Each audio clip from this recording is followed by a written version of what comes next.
Opa, bom, seja bem-vindo à aula introdutória de um CRUD com Next.js 14 e Server Action. Além disso, eu vou utilizar um sistema de autenticação e autorização com o novo NextAuth Beta V5. Este vídeo foi requisitado pelos inscritos do canal e membros do Discord, então eu quero dar um salve especial para o Iago Bispo 7583, para o Kramer 4389, para o Caian Vasconcelos e para o Davi. Então essa é a aplicação inicial, eu tenho simplesmente a página inicial, que é uma página pública, e um botão para eu ir para a rota de to-dos. Clicando nessa rota de to-dos, eu vou estar acessando a lista de to-dos. Aqui eu vou ter uma outra rota pública, que é uma rota onde eu posso ler os to-dos, onde eu posso fazer a filtragem de to-dos através do hook Use Search Params, café. Ele vai me trazer apenas o que bate. Essa responsabilidade eu atribuí para o próprio banco de dados, então a lógica está toda atrelada lá. Ele monta para mim aqui a query, o que me possibilita, por exemplo, acessar essa query e diretamente já ter o estado atual da pesquisa aqui feita, o que me permite salvar como favoritos exatamente essa busca, ou então compartilhar com alguém exatamente a busca feita pelo campo de filtragem. Então, além disso, eu posso também acessar a rota privada. Para eu acessar a rota privada, antes eu preciso fazer uma autenticação, ou seja, eu preciso fazer login, e aqui eu vou fazer um login com a minha conta administradora, para que vocês possam ver a diferença de uma conta administradora para uma conta de usuário normal. Então, acessando a aplicação, ele já vai me trazer o meu nome. Olá, Draco Alves, seja bem-vindo à área privada. Aqui eu posso adicionar um novo to-do. Então, novo to-do. Quando eu adicionar o novo to-do, ele vai adicionar o to-do e me redirecionar para a rota de to-dos, já com a lista atualizada com o to-do que eu inseri. Além disso, por eu ser um administrador, eu consigo fazer a deleção desse to-do, ou de qualquer to-do. Então, clicando na lixeira, eu vou deletar o to-do e a lista já é refletida e eu permaneço na mesma página. Porém, se eu fizer o sign out, se eu deslogar dessa conta, tentar acessar a rota privada, eu acessar uma conta que não é um usuário administrador, eu vou poder acessar a rota privada, ele vai me trazer o meu nome normal, eu posso adicionar um to-do normal, novo to-do 2, eu vou adicionar esse to-do, ele vai adicionar o to-do e me redirecionar para a rota de to-dos, já com a lista atualizada, porém eu não posso fazer a deleção desses to-dos. Então a diferença é essa, é bem simples o projeto, apenas para introduzir a autenticação nova do NextAuth V5. Então vamos lá, vou fechar as rotas aqui e vou iniciar do meu projeto. Então o primeiro passo vai ser clonar o repositório inicial que vai estar aí na descrição. Para isso eu vou digitar git clone no terminal e o link que está aí embaixo na descrição. E aí você pode pressionar Enter e ele já vai ter clonado aí o projeto. Eu vou acessar a pasta do projeto, que é start.js, e aqui eu vou dar um code ponto para abrir o VS Code. O projeto é esse, você pode estar tirando um tempo para averiguar. E aqui em seguida eu vou utilizar o npm para instalar as dependências que eu estou utilizando no projeto. E aqui você pode ver as dependências e as dev dependências do projeto. Então, terminando de instalar o projeto, eu vou dar um npm run dev para a gente poder visualizar a interface inicial do projeto. Acessando então o projeto, eu tenho aqui a mesma coisa que eu tinha mostrado, porém aqui eu não tenho autenticação, nem autorização, e os botões de remover ou de adicionar um to-do não funcionam. Beleza?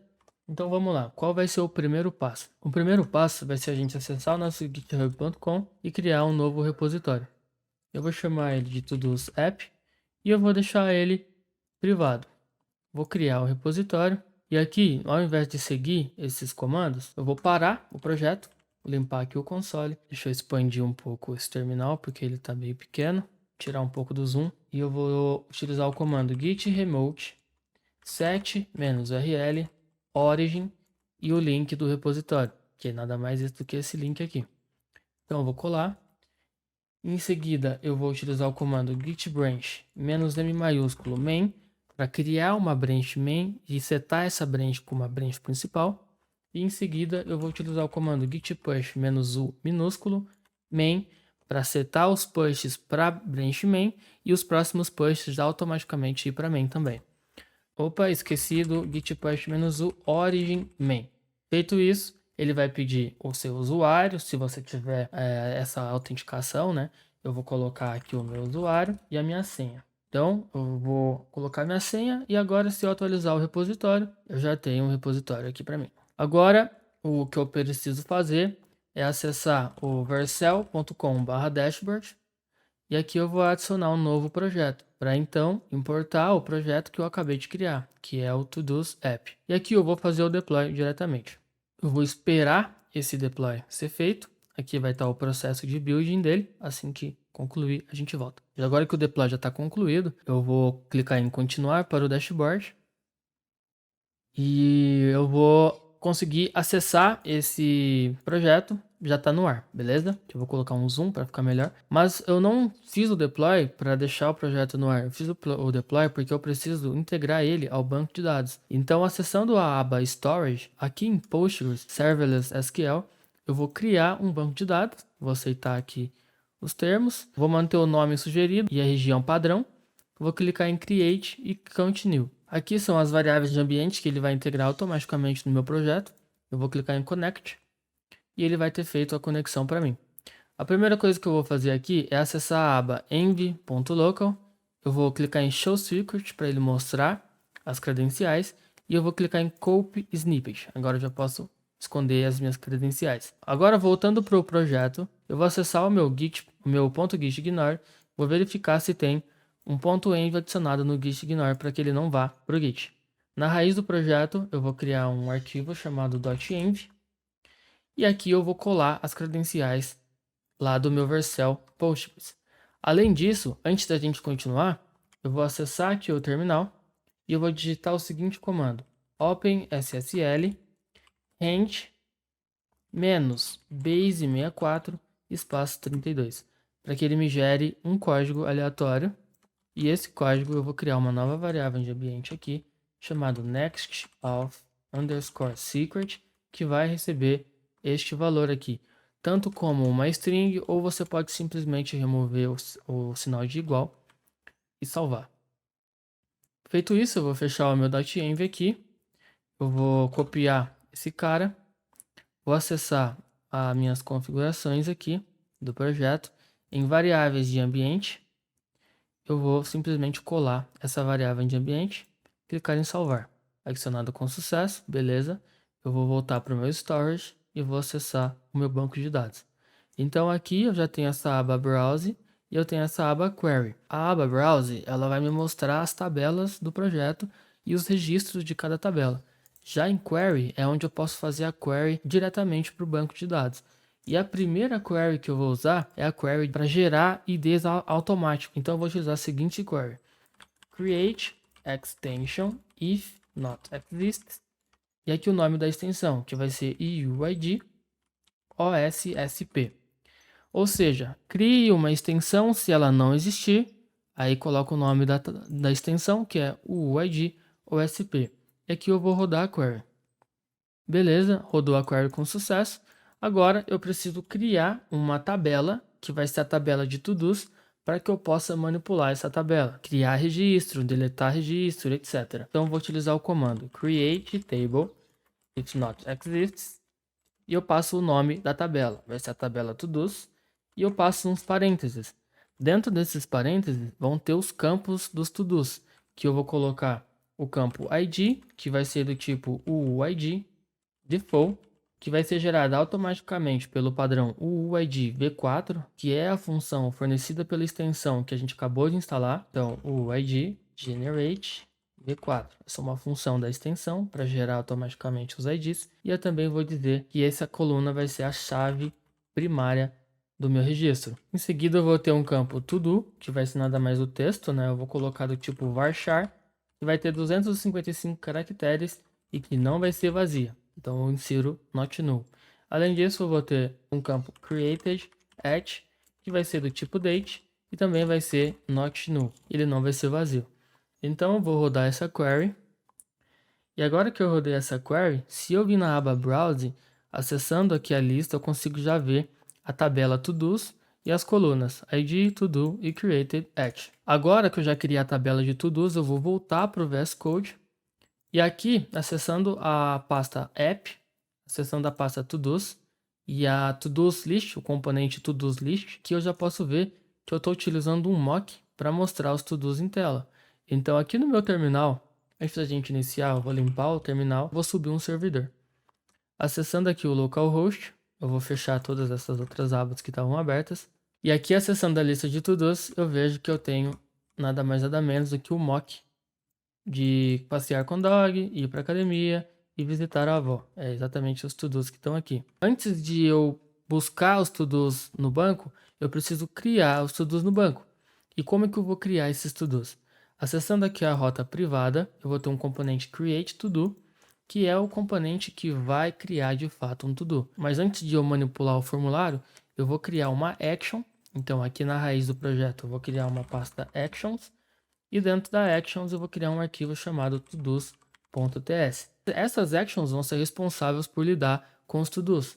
E essas actions, elas são server actions. Então eu preciso inserir a diretiva use server no topo desse arquivo. Server actions, elas vão permitir que eu crie funções assíncronas diretamente no lado do servidor. Ou seja, eu não vou precisar de um endpoint de API para fazer a mutação dos dados. E além disso, eu posso invocar as actions tanto em client components quanto em server component. Então eu vou criar uma função assíncrona que vai ser passada no action do form aqui no componente create to do. Então eu vou exportar uma função assíncrona create to do.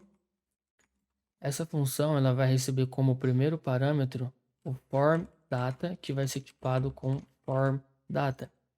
E aqui dentro do bloco da função eu vou inserir um const raw todos data, que vai receber um objeto, que vai ter uma propriedade todo, que vai receber form data, que é o parâmetro da função, encadeada do método get, e aqui eu passo o atributo name do input que vai estar dentro do formulário aonde essa função vai ser invocada. Então, se eu acessar o create todo, eu vejo que o input em questão tem um atributo name setado para todo. É esse campo que eu vou buscar aqui. Se aqui embaixo eu inserir um console log how to do data,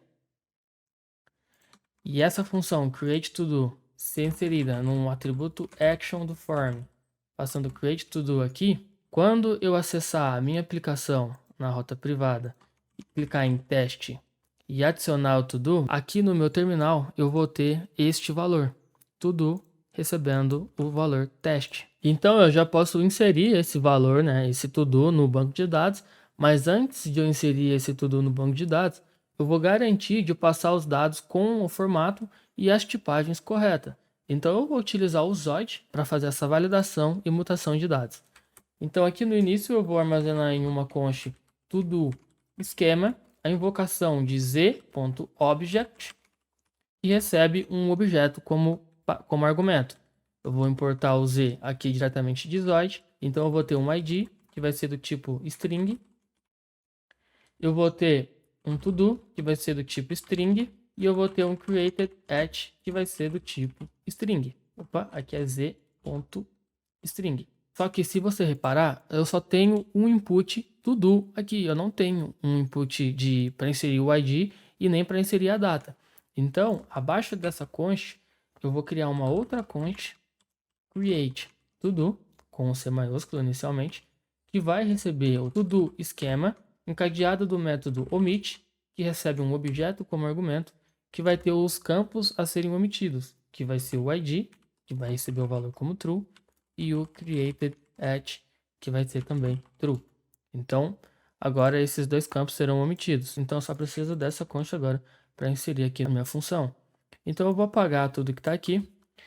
E aqui eu vou desestruturar desse create to do, que é o que eu acabei de criar, encadeado do método parse, que vai receber o objeto com a propriedade to do, que vai receber como valor form data, encadeado do método get, que recebe o valor do atributo name do input. E aqui eu posso então trazer o campo to do, que é o campo que não está sendo omitido aqui do esquema. Para agora sim eu poder inserir um try catch aqui. E dentro desse try catch eu vou inserir o await e a invocação da função SQL da Vercel Postgres. Essa função, em vez de você passar ela como parâmetros, você vai inserir diretamente template string, e aqui dentro você vai inserir a query, igual a gente estava utilizando lá diretamente na Vercel, que é as mesmas queries que a gente estava passando aqui na aba query. Então eu vou voltar aqui para o projeto e eu vou dizer insira na tabela todos os campos todo e created at, tá? Eu não inseri o ID, porque o ID vai ser gerado automaticamente pela extensão, então não preciso me preocupar. Ou seja, insira na tabela todos, nas colunas todo e na coluna created at, os valores, e aqui eu passo um outro parêntese, e eu passo os valores. Aqui eu só vou ter o valor de todo, mas eu também preciso inserir o campo de data. Então aqui em cima do try, eu vou armazenar em uma const date o valor de new date encadeado do método toIsoString. E aqui, como segundo valor aqui, eu vou inserir const date. Se por algum motivo cair no catch, eu vou retornar um objeto que vai ter uma propriedade de message que vai receber falha ao criar tudo. Se cair no try, significa que o código além do try catch vai ser lido. Então aqui eu vou querer revalidar o cache para que a lista seja atualizada com o novo to-do inserido. Então eu vou utilizar o revalidate path, que vai ser diretamente importado de next cache. E aqui como argumento vou inserir uma string que vai conter a rota que eu quero revalidar, que vai ser a rota todos. Além disso, eu vou redirecionar o usuário, então eu vou utilizar o redirect, que é diretamente de next navigation, e vai receber também a rota que eu quero redirecionar o usuário após ele criar o to-do. Então agora sim, eu vou voltar no meu projeto e eu vou adicionar o meu primeiro to-do. Clicando em adicionar o to-do, ele vai revalidar o path e vai me redirecionar para a rota de to-dos.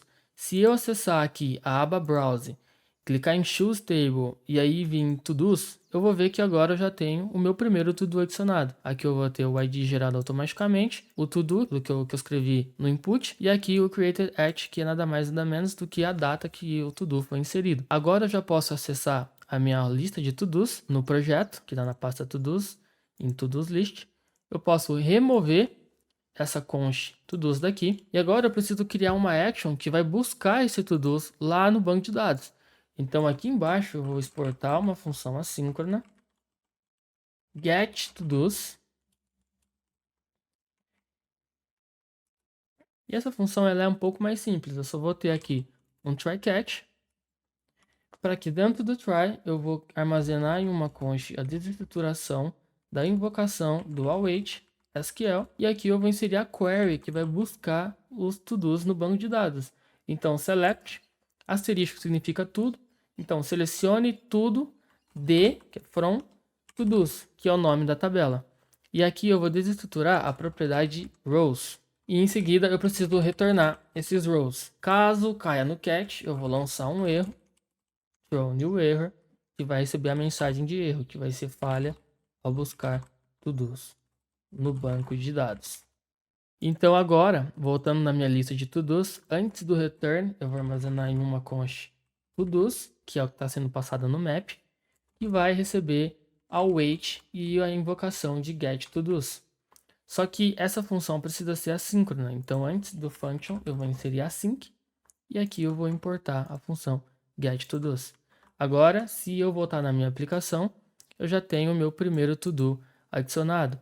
E se eu for na rota private e tentar adicionar um novo to-do, eu vou clicar no botão de adicionar um novo to-do e agora já foi redirecionado para a lista atualizada com o novo to-do. Agora eu vou criar a função, a action, no caso, que vai deletar o to-do. Então eu vou acessar as actions to-dos aqui em cima e eu vou exportar uma função assíncrona delete to-do, que vai receber como parâmetro um ID que vai ser do tipo string, porque o meu ID é do tipo string, e dentro do bloco dessa função eu vou executar também um try catch, que vai ter a execução da await SQL diretamente, não preciso de um return, não preciso armazenar nada em const, e eu vou inserir a query SQL aqui para deletar, então delete de todos, ou seja, delete da tabela todos, aonde a coluna ID é igual ao ID do parâmetro da função.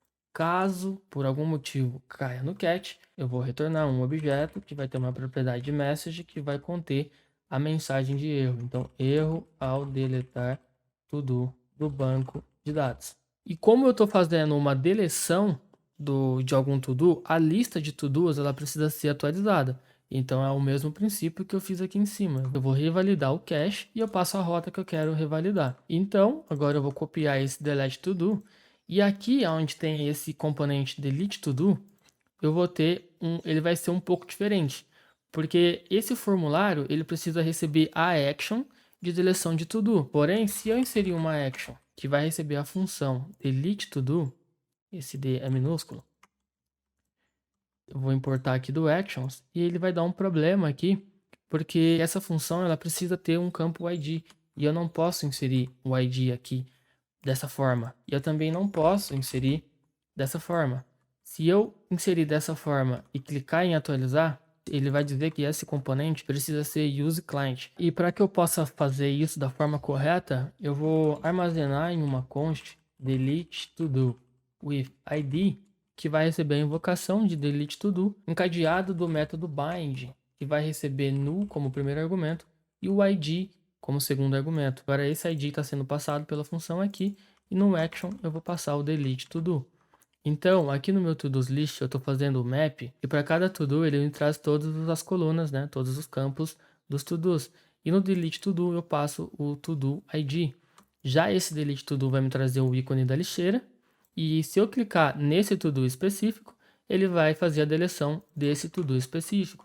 Então, se eu acessar aqui a minha aplicação e clicar na lixeira do novo to-do, ele vai fazer a deleção para mim, já vai revalidar o cache, o que vai implicar na atualização da lista. Porém, o que eu preciso fazer agora é o seguinte, eu quero que qualquer pessoa possa acessar a lista de to-dos, mas para que a pessoa consiga criar um to-do, ela precisa estar autenticada. Ou seja, para a pessoa acessar a rota private, ela precisa estar logada. E além disso, eu preciso fazer com que apenas usuários administradores possam fazer a deleção do to-do. Qualquer pessoa autenticada pode adicionar um to-do, mas apenas administradores possam fazer a deleção do to-do. Então, antes disso, eu vou inserir uma action que cria um usuário.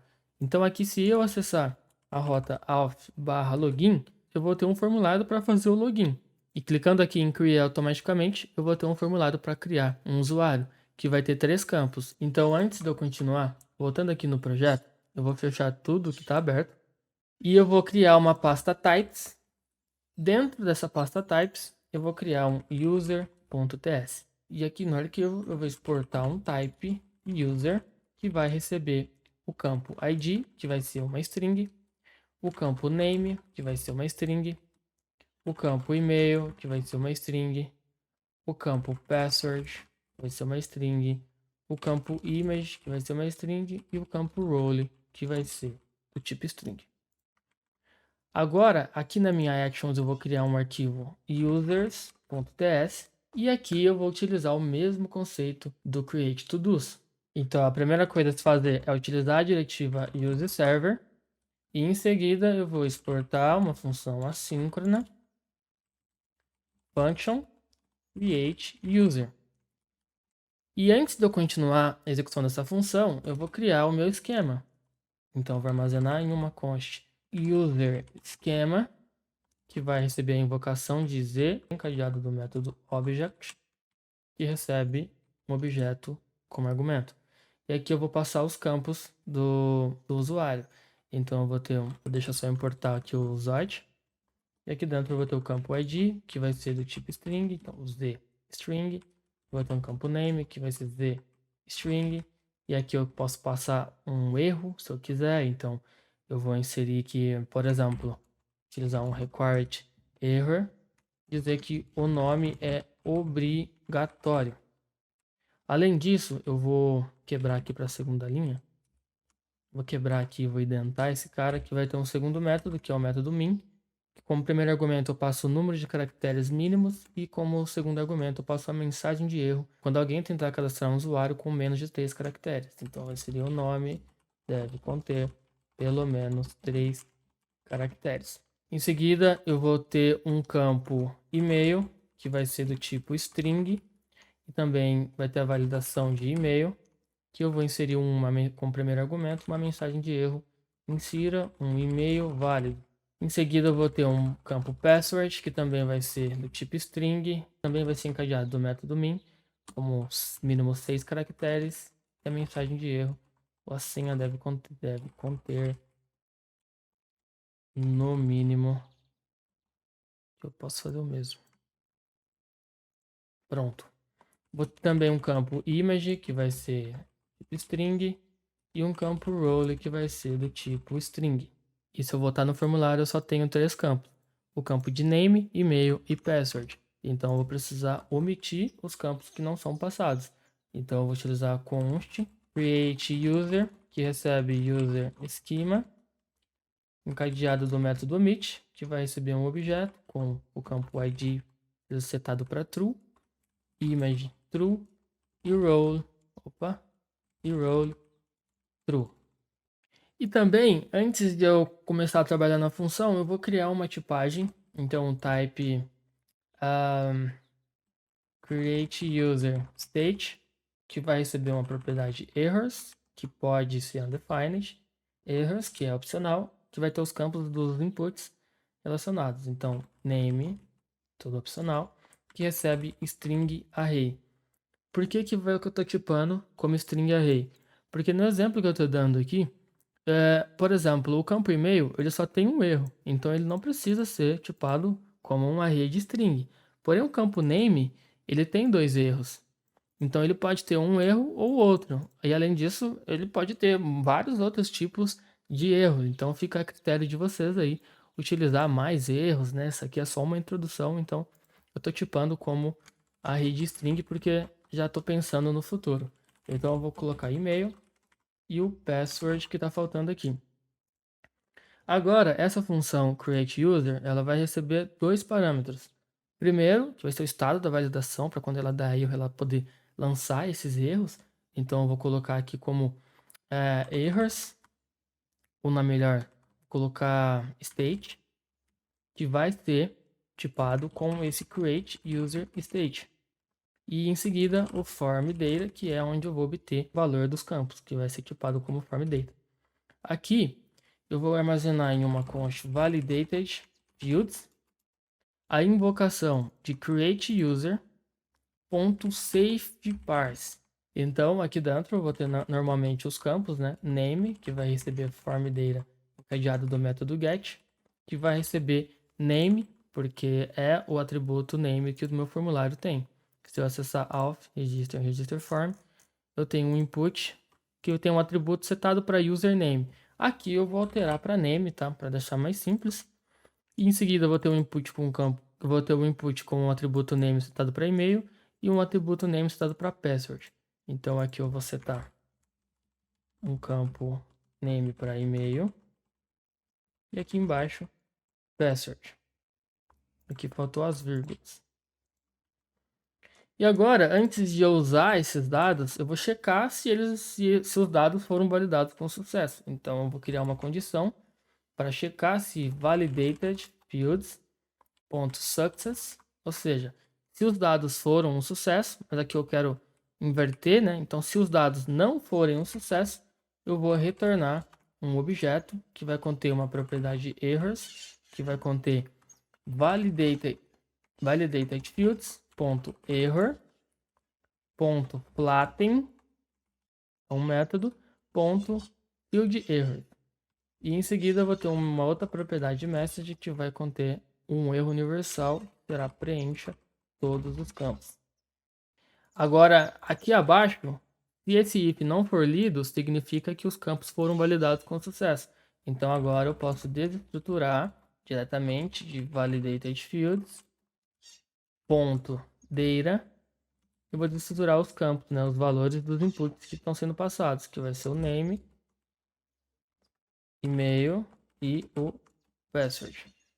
E agora eu posso inserir o meu try-catch, que vai conter a invocação do await SQL e a query que vai inserir, né? Deixa eu importar aqui do Vercel Postgres, que vai inserir o usuário no banco. Então, antes de eu criar essa função, eu preciso criar uma tabela users, porque eu ainda não tenho.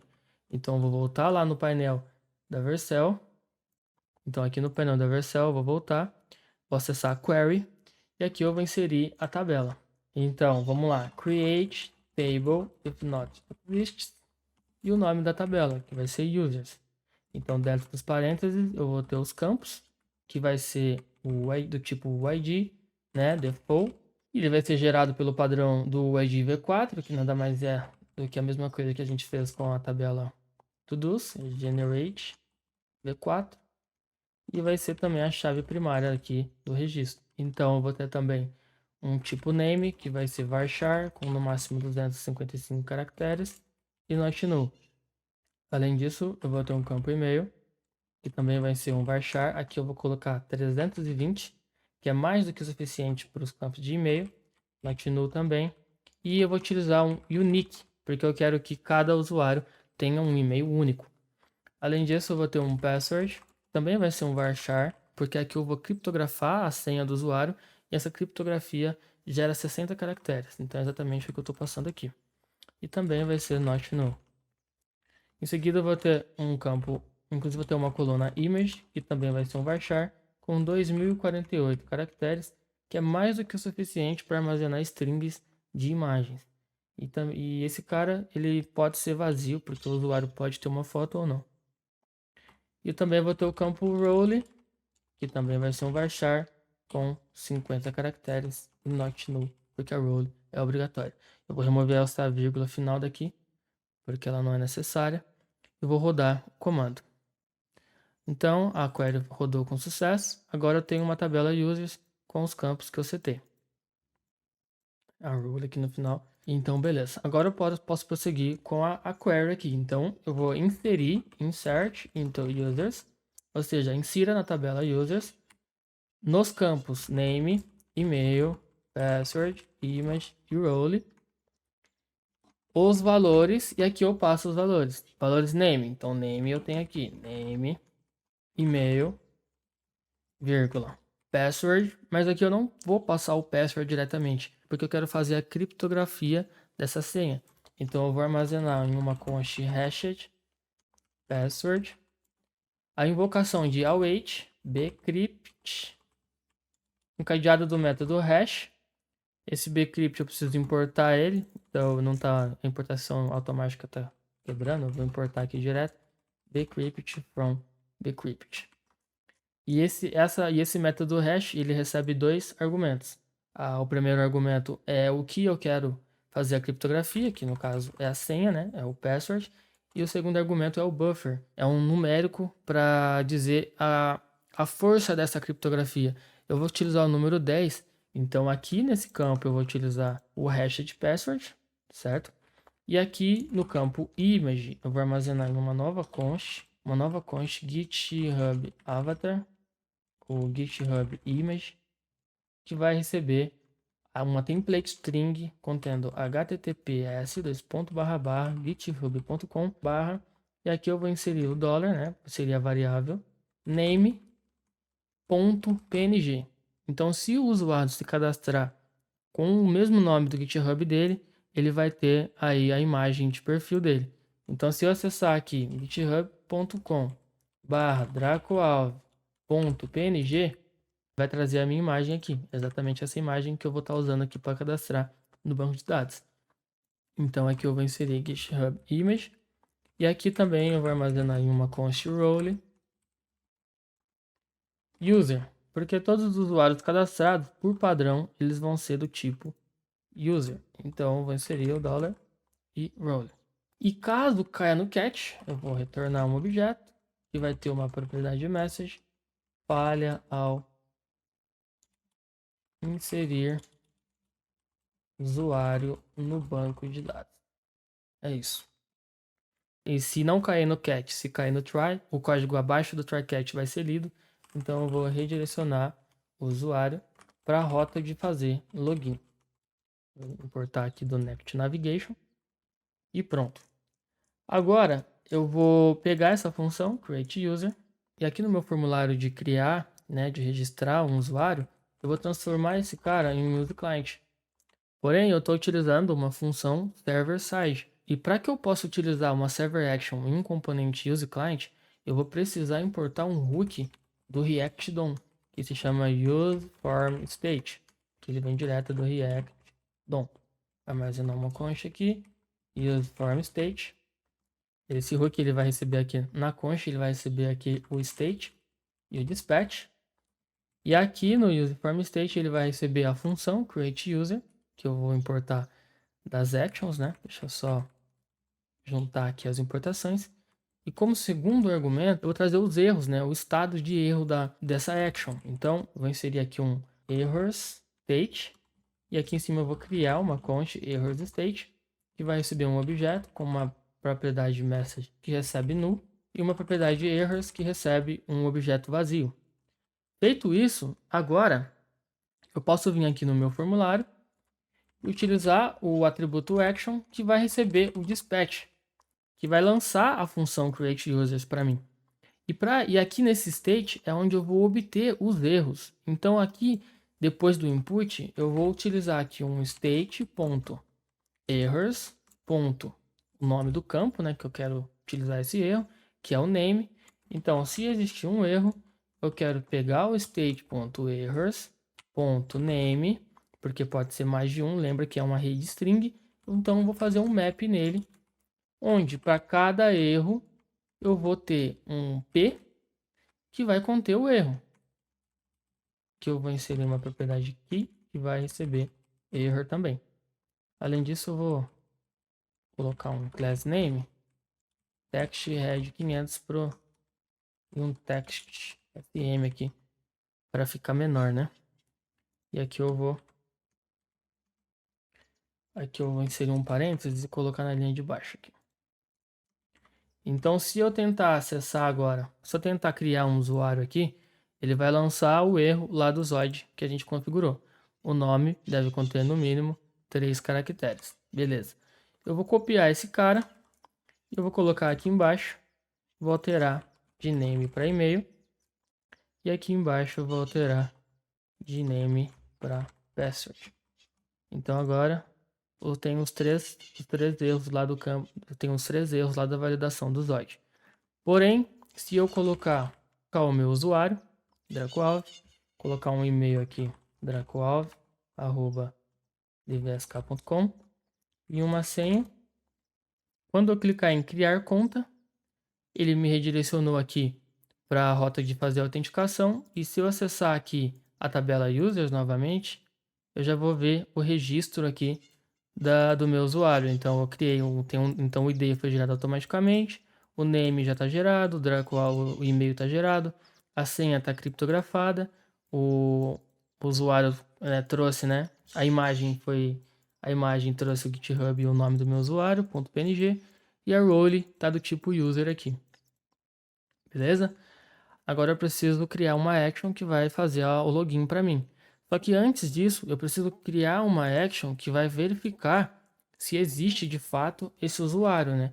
Então eu vou exportar uma função assíncrona getUserByEmail, que vai receber um e-mail, né, por parâmetro, que é tipado como string, e essa função ela vai ter o papel de buscar no banco de dados para mim, para verificar se o e-mail que o usuário usou aqui existe de fato no banco de dados. Então eu vou inserir um try catch aqui, e dentro do try eu vou armazenar em uma const a desestruturação da invocação do await SQL, e aqui eu vou tipar ele como user, que vem lá das minhas tipagens, né, types/user, e eu vou inserir aqui a query que vai buscar, né, select, vai selecionar tudo da tabela users, onde o e-mail é igual ao e-mail do parâmetro da função.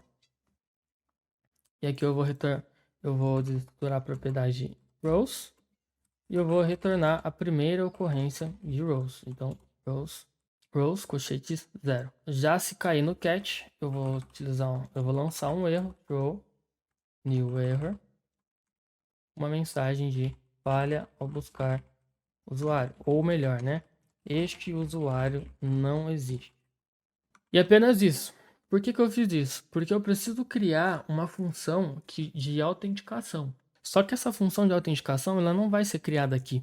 Ela vai ser criada lá utilizando o NextAuth Beta V5.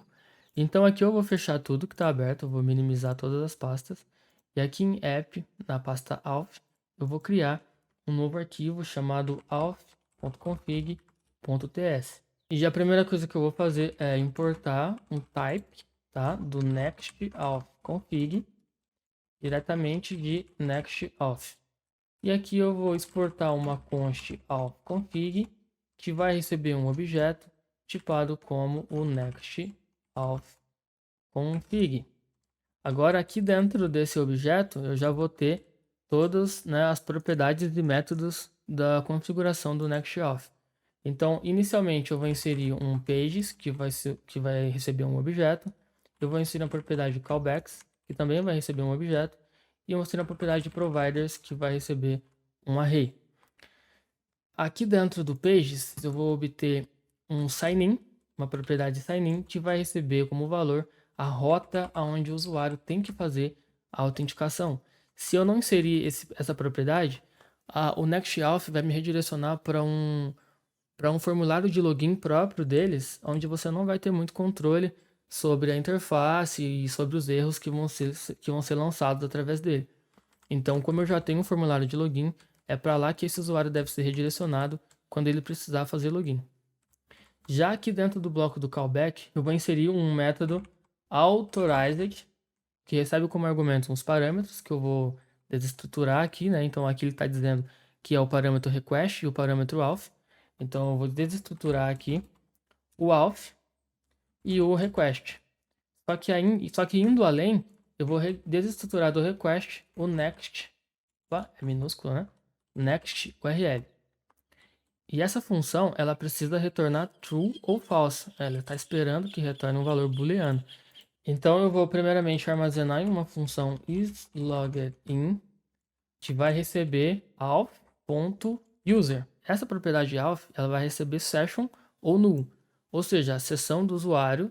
Quando o usuário fizer a autenticação, ele vai receber a sessão do usuário, que vai conter o nome dele, o ID, a data de expiração, etc. Como ele pode ser null, eu preciso inserir aqui um ponto de interrogação. Preciso converter esse valor em um valor booleano, então eu vou inserir 2 pontos de exclamação aqui antes da expressão. E eu também vou armazenar em uma const isPrivate que vai receber o next url.pathname.startWith, e aqui eu passo a rota. Ou seja, essa expressão está verificando se a rota de requisição começa com /private, ou seja, /private e tudo que tiver além dela. E além disso, eu vou criar uma outra const aqui, que vai ser a isAuthRoutes. Aqui não é router, é route também, onde eu vou mudar aqui para /auth. E agora eu vou manipular as minhas condições aqui. Primeiramente, eu vou criar uma condição para que, se o usuário não tiver logado e estiver tentando acessar uma rota privada, eu vou retornar false, ou seja, o usuário não está autorizado. Agora, se o usuário tiver logado, e estiver tentando acessar a rota de autenticação, eu vou redirecionar ele para a rota privada, porque se ele já está autenticado, aqui faltou, né? É isLogin. Então, continuando, se ele está autenticado, ele não tem por que acessar a rota de fazer login ou a rota de criar usuário. Então, eu vou simplesmente retornar uma response encadeado do redirect. Então, ele vai receber aqui como argumento a invocação de new URL, que vai receber como primeiro argumento a rota para ele ser enviado, como segundo argumento a requisição retornada da função authorized.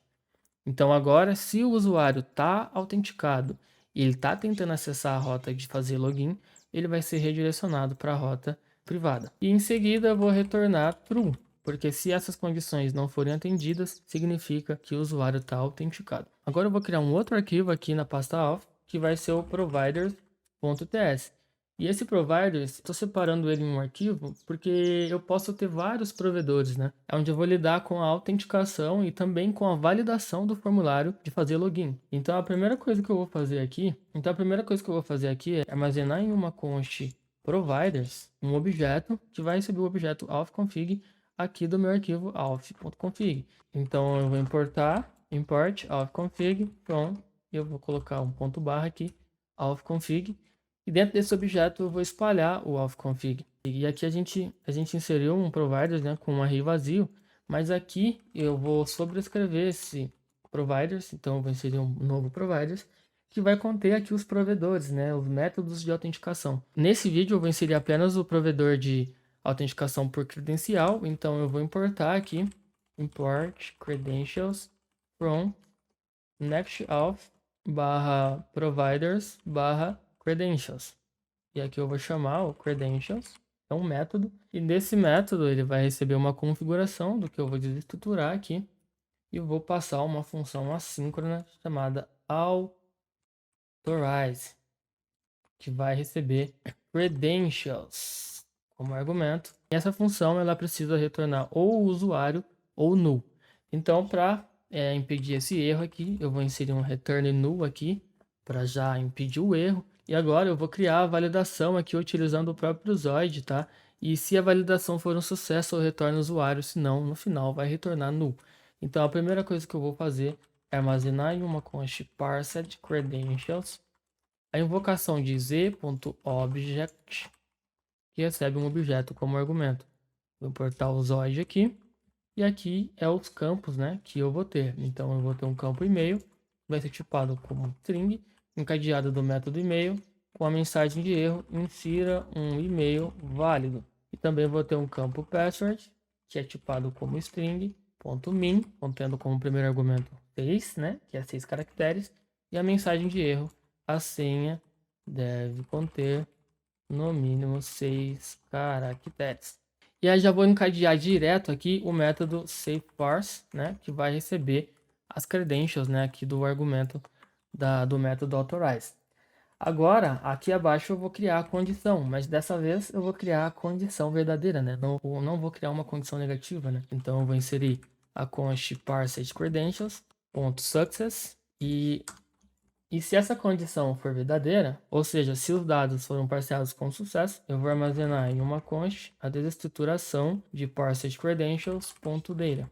E aqui eu vou conseguir obter os campos e-mail, password. E além disso, eu vou armazenar em uma const user a invocação daquela action, né, get user by email. Eu vou trazer ela lá do users e ela vai passar esse e-mail aqui, que é o e-mail que o usuário está digitando no input, e ele vai fazer a busca lá no banco de dados para mim do e-mail que o cara inseriu. Então ele vai verificar se existe. Se existir, o user vai receber o usuário, se não, vai ser lançado um erro e null vai ser retornado. Então, se esse e-mail aqui existir no banco de dados, essa const user vai armazenar, né, o usuário. Então, eu vou criar uma nova condição aqui para que, se o usuário não existir, null deve ser retornado, né?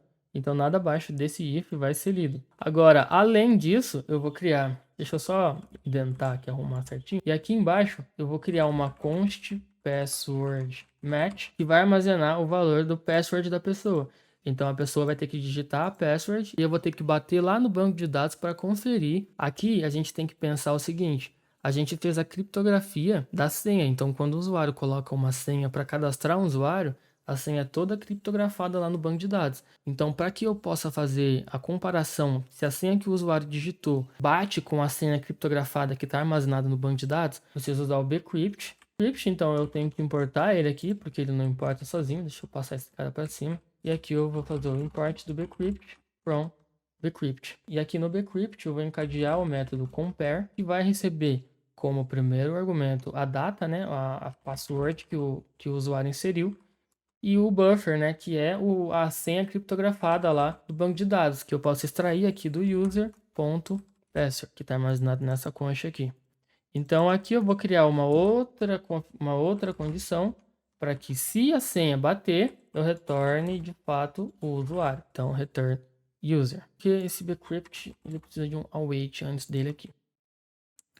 Então, o usuário vai digitar no input, no formulário, o e-mail e o password. E aqui eu estou obtendo esses valores. Então, se os dados foram parseados com sucesso, eu vou obter o e-mail e o password digitado pelo usuário. Essa const user ela vai armazenar o resultado se existe um usuário no banco de dados com o e-mail que o usuário digitou. Se existir, essa const user ela vai armazenar um valor true.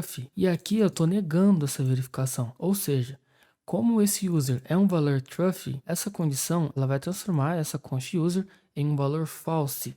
Se é um valor false, o if não vai ser executado Então esse bloco vai ser ignorado e o restante vai ser lido. Se esse valor for false, ou seja, se o e-mail que o usuário digitou no input não existe no banco de dados, esse user vai armazenar null e null é um valor false. Se null é um valor false, essa negação vai converter esse valor false em truth e se é um valor truth, o if vai ser lido. Se o if for lido, ele vai retornar null. Além disso, o return vai fazer com que todas essas expressões abaixo dele não sejam lidas. Agora, se o usuário existe e essa condição foi ignorada, eu armazenei em uma const passwordsmatch a invocação de await_bcrypt que vai comparar a senha que o usuário digitou no input com a senha lá do banco de dados. Se essa senha bater, eu vou retornar ao usuário. Se essa senha não bater, o if não vai ser lido e o restante do código abaixo dele vai ser lido, retornando null.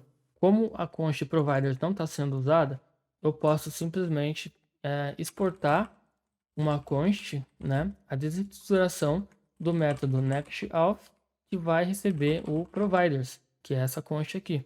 Então eu preciso importar aqui o nextAuth, vou levar ele aqui para cima, e aqui eu vou conseguir desestruturar os métodos para eu utilizar. Aqui eu vou utilizar apenas o auth, o sign-in e o sign-out. Então pronto, agora eu tenho os métodos de autenticação, o sign-in e o sign-out. O que eu preciso fazer agora?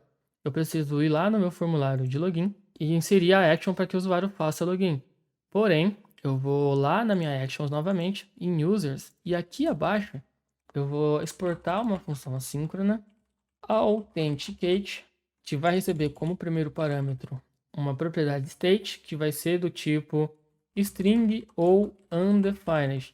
Isso porque eu não vou fazer a mesma coisa que eu fiz lá para os campos de criar usuário, porque era só para mostrar mesmo. E aqui eu vou ter o form data, que vai ser tipado como form data normalmente. E dentro dessa função authenticate, eu vou inserir um try catch. Dentro desse bloco, eu vou inserir a invocação de await e sign-in, que é o método que está sendo exportado do meu providers.ts. Então, eu vou importar aqui de app/auth/providers.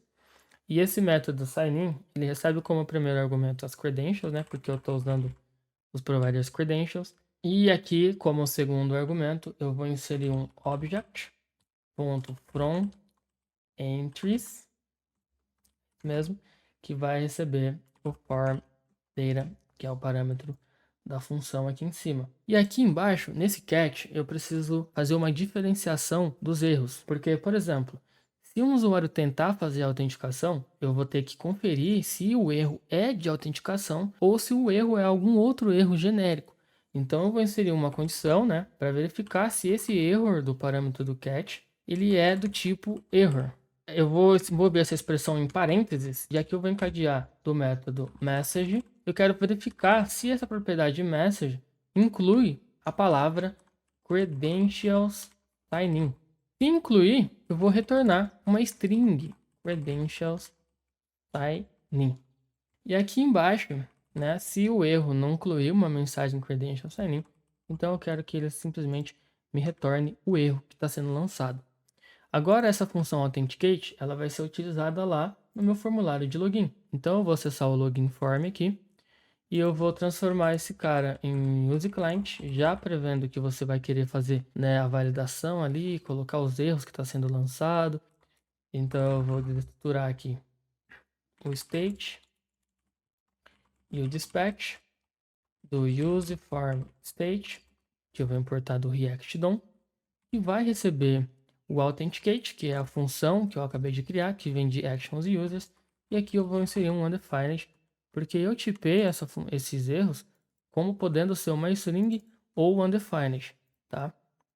Então, agora aqui no meu formulário, eu vou inserir o atributo action, que vai receber dispatch, que vai disparar a função authenticate. Só que antes de eu testar para fazer login, eu vou fechar tudo que está aberto aqui, vou minimizar todas as pastas, e eu vou criar aqui um middleware.ts. E a primeira coisa que eu vou fazer aqui é importar o nextAuth diretamente de nextAuth. Além disso, eu preciso importar também aquele objeto de configuração, que é o authconfig, que vem de app authconfig. Aqui simplesmente eu vou utilizar o export default next auth, eu já importei ele em cima, e vai receber o auth config encadeado do auth, tá? Porque eu quero saber se o usuário está autenticado ou não. Então isso aqui ele vai trazer a session ou null. E se trazer null, então toda requisição vai trazer a session ou null. Já aqui embaixo eu vou exportar em uma const config um objeto que vai ter, opa, que vai ter uma propriedade de matcher que recebe um array. E aqui eu vou acessar nextjs.org. Aqui na documentação eu vou pesquisar por major e eu vou pesquisar a propriedade de matcher. E eu vou na propriedade de matcher e eu vou utilizar essa regex aqui, que é um lookahead negativo, que vai dar match com tudo que não for /API, que não for underscore next static, underscore next image e favicon.icon. Então eu vou copiar esse cara aqui e eu vou colar aqui dentro.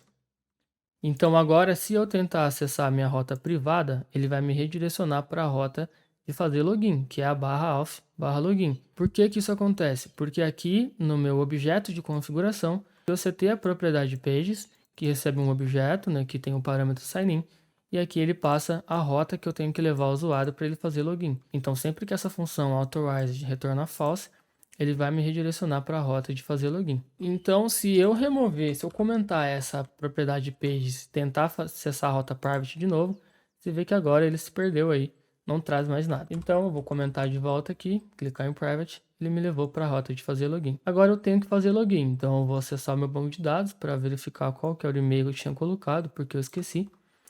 E aqui, posso fechar já a documentação. E aqui eu vou inserir a senha que eu coloquei e eu vou acessar. Eu acessei, ele me redirecionou para a rota privada, então agora eu tenho acesso à rota privada e eu posso criar o meu to-do. Estou autenticado. Criei o meu to-do, ele vai me redirecionar para a rota de to-dos com o tô autenticado aqui funcionando perfeitamente. Agora eu preciso fazer com que somente usuários administradores consigam ver essa lixeira, né, para poder deletar o usuário. Então eu vou fechar tudo aqui. Quando eu acesso a rota private aqui, ele tem o underscore name underscore, que eu vou substituir pelo nome do usuário. Então, como essa função já é uma função assíncrona, eu vou armazenar em uma const session a invocação de await e auth do método auth, que vem lá do meu auth providers.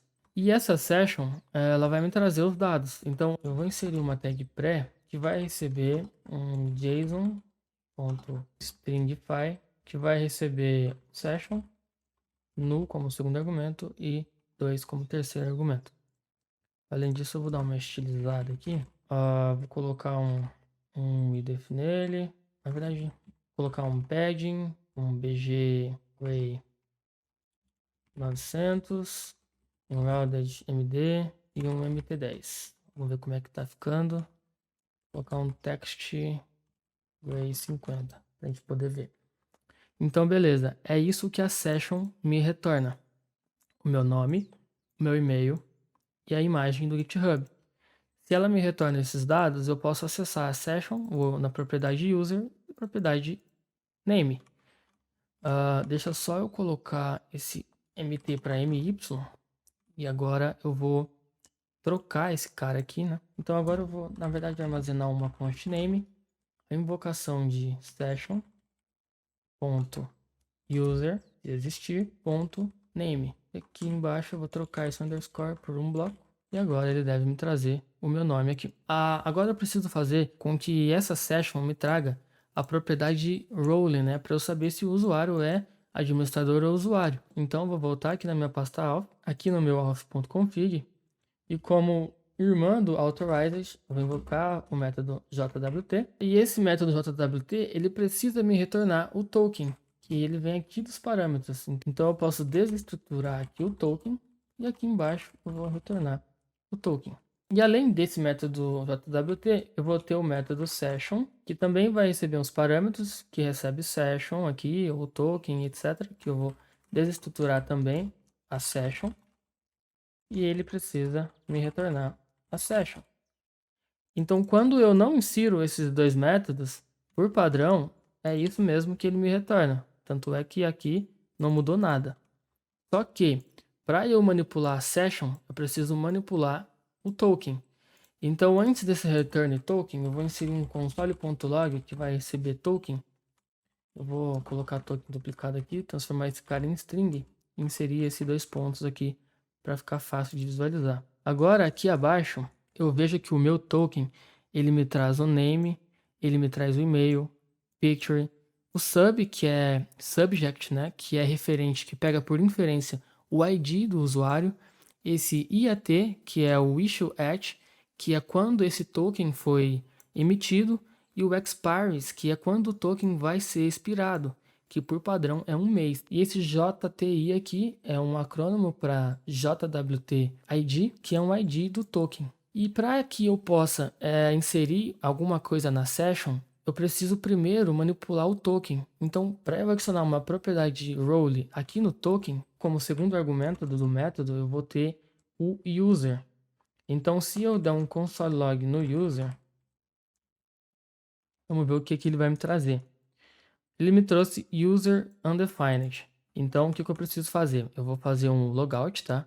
E para que eu possa fazer logout, antes eu preciso acessar a meu componente header aqui em app diretamente. Eu vou descomentar o user settings aqui. Vou descomentar a importação dele. E aqui dentro desse cara, ele vai ter um formulário que vai ter um botão de fazer sign out. Então, o que eu vou fazer aqui dentro? Ele vai receber uma action, tá? Ele vai receber uma action. Eu poderia passar essa action diretamente aqui, como async, uma função assíncrona, que vai receber a diretiva use server, e embaixo recebe a invocação de signout, que vem lá do nosso objeto de configuração. Agora, se eu descomentei ele aqui, como eu estou logado, né, ele vai me mostrar aqui a opção de fazer logout. Então, se eu clicar em sign out, eu vou fazer o sign out. Agora eu já não consigo mais acessar a rota privada. Então, se eu acessar o meu terminal aqui agora, eu vou ver que o user está recebendo como undefined. Então, eu vou fazer login novamente e aqui eu vou acessar o terminal. Então, agora o user, ele recebeu de fato o user com todas as propriedades do usuário. Então, o que eu vou fazer? Eu vou fechar o header aqui e o user settings. E como esse user é recebido apenas uma vez, agora todas as vezes que eu atualizar a página, o user vai ser undefined, eu vou remover o console log do user e eu vou criar uma condição em cima para verificar se existe um usuário. Se existir um usuário, eu quero adicionar uma propriedade role no token, então eu vou inserir o token.role diretamente, que vai receber o valor de user.role. Então, se a gente olhar aqui no terminal, a gente vai ver que o valor de user.role é user. Então, é esse o valor que eu quero atribuir ao valor role do token. Só que aqui ele está me dando um problema que não existe a propriedade role no tipo user ou adapter user. Então, deixa eu te mostrar uma coisa. Eu vou acessar aqui a Node Modules, vou aqui em /alpha, eu vou procurar por a pasta src, eu vou aqui em type, e dentro aqui desse arquivo eu vou pesquisar por interface session. Interface session extend default session, que é esse cara aqui de cima, e olha só o que a minha session retorna. A minha session retorna uma propriedade user, que é do tipo user, e uma propriedade expires, que é do tipo isOdateString. Então, eu vou criar um arquivo aqui na raiz que vai se chamar next-auth.d.ts. E aqui dentro desse arquivo, eu vou primeiro fazer a importação do next-auth, além de fazer a importação do type, que é o default session, e o default JWT, que vai vir diretamente de next-auth. Esse type aqui é minúsculo. Vou fechar essa abinha aqui. E aqui embaixo eu vou declarar um módulo, tá? Que vai ter que ser o módulo do next-auth. Eu quero alterar as tipagens, né? Então, primeiramente, eu vou alterar a interface user, tá? Eu vou dizer que ela vai ter um campo ID, que vai ser do tipo string, name do tipo string, e-mail do tipo string, image eu vou deixar opcional, pode ser string ou null, e a role que vai ser do tipo string. Ainda dentro do módulo do NextAuth, eu vou alterar a session, né? A session, para que a propriedade user da session tenha uma propriedade role, além das propriedades normais dela, né? Então eu vou estender aqui o default session, eu vou passar aqui como string, né? O user, para eu dizer que eu quero estender, né? Então agora já parou até o erro aqui. Se agora eu voltar na minha aplicação, fizer o sign out e tentar fazer o login novamente e acessar aqui o meu terminal, eu vou ver que agora o token armazena uma propriedade de role que recebe user. Agora eu preciso passar esse token para o session. E adivinha quem que eu posso desestruturar aqui do método session? O token. Agora, se o token tem uma propriedade role que armazena o user, eu preciso passar esse token para a session. Eu posso passar esse token para session. Então, quando o token.role existir, eu vou acessar, né, o session.user.role que vai receber token.role. Então, para contornar esse cara, eu vou voltar no meu arquivo de tipagem aqui e eu vou declarar um novo módulo. Agora não é o NextAuth, agora é exatamente o auth, né, o core JWT, que vai receber uma interface JWT que vai conter um campo role que vai ser do tipo string. Então agora eu acabei com o meu problema de tipagem aqui. E se eu acessar a minha aplicação, a minha seção retorna uma propriedade user que tem um atributo role setada para o atributo do usuário, que é o user. Agora, o que eu posso fazer? Eu vou acessar a minha rota todos, né? Então, eu vou acessar a minha pasta todos aqui. Eu vou minimizar esta, acessar a todos list. E além de trazer as todos, eu vou armazenar em uma const session a invocação de await e auth, né? Que vai ser a função lá do meu providers.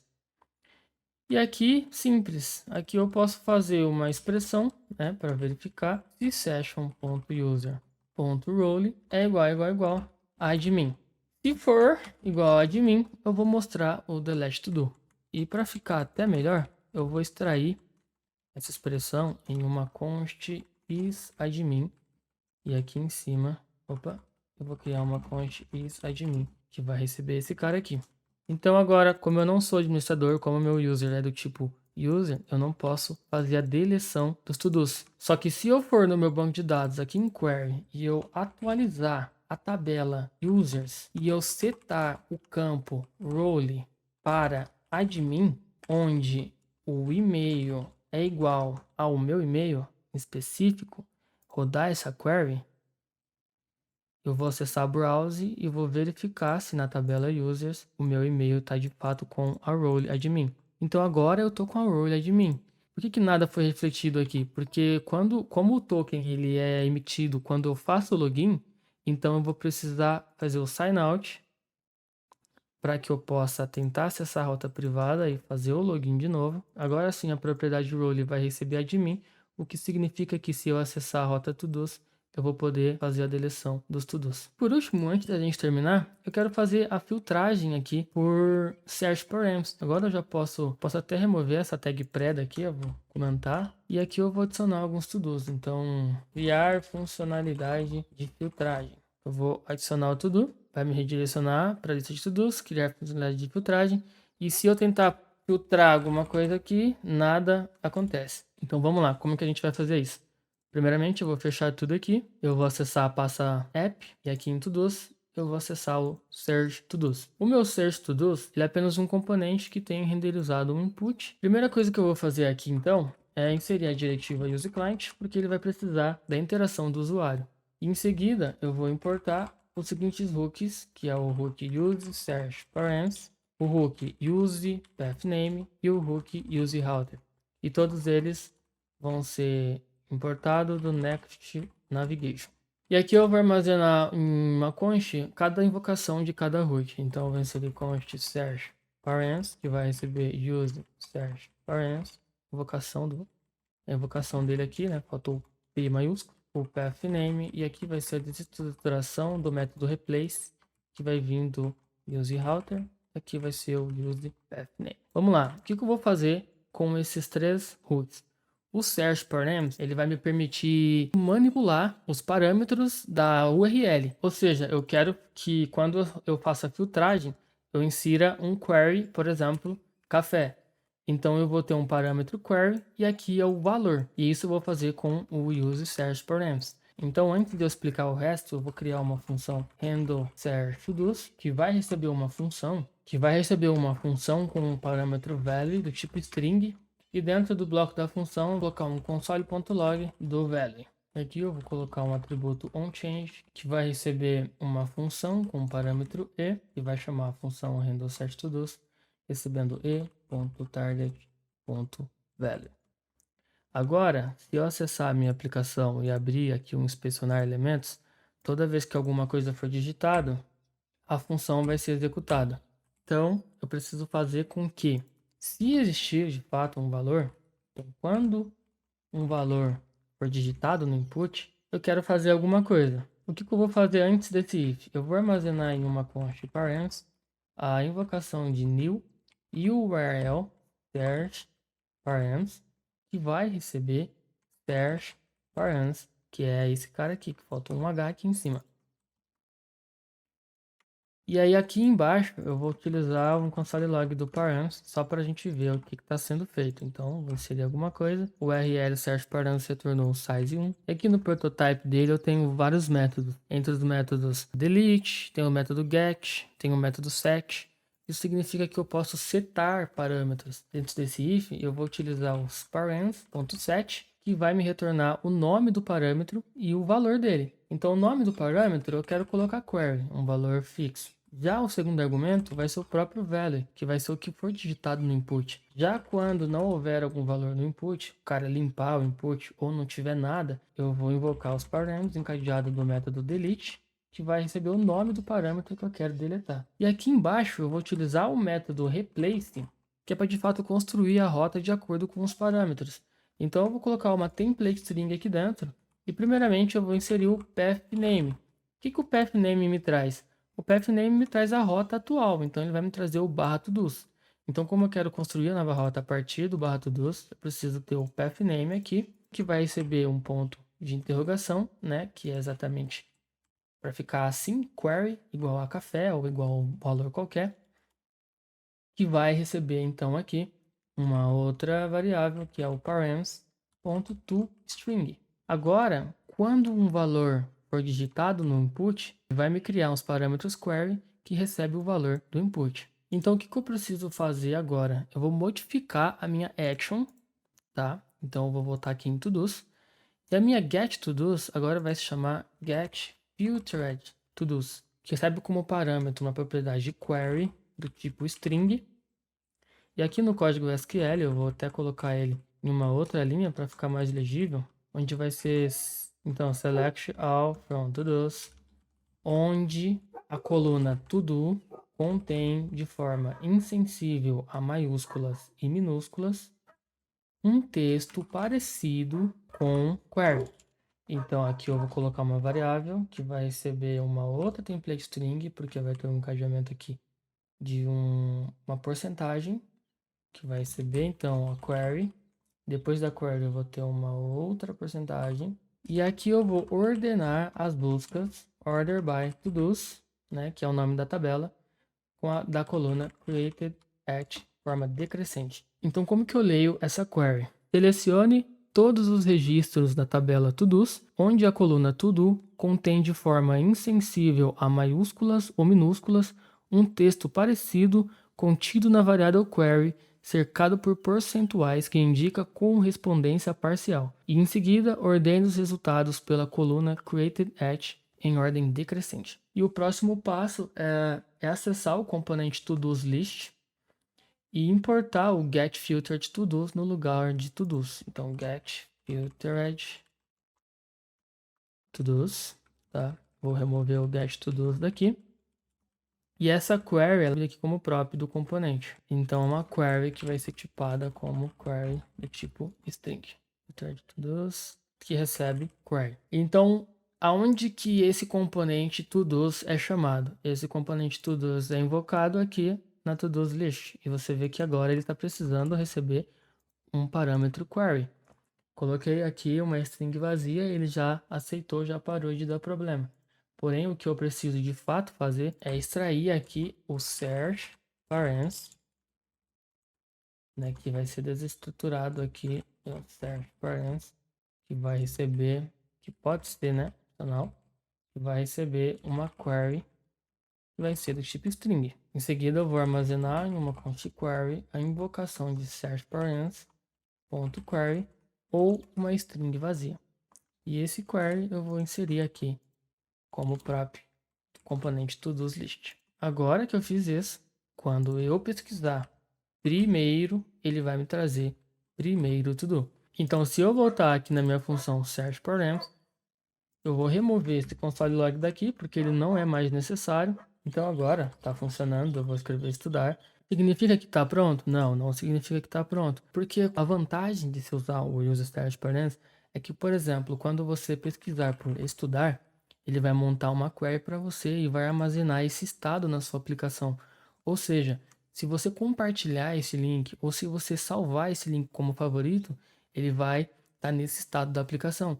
Por mais que a minha lista tenha vários to-dos e você envia esse link para alguém, a pessoa vai abrir, só vai trazer aqui o estudar. Porém, para que a gente consiga de fato mostrar que estudar estava escrito, né, a gente precisa vir lá no nosso componente search to-dos e adicionar uma propriedade default value. E esse default value ele vai ser nada mais nada menos do que o search parens.get, que vai receber o query, eu vou encadear nele, né, quando ele existir, método toString.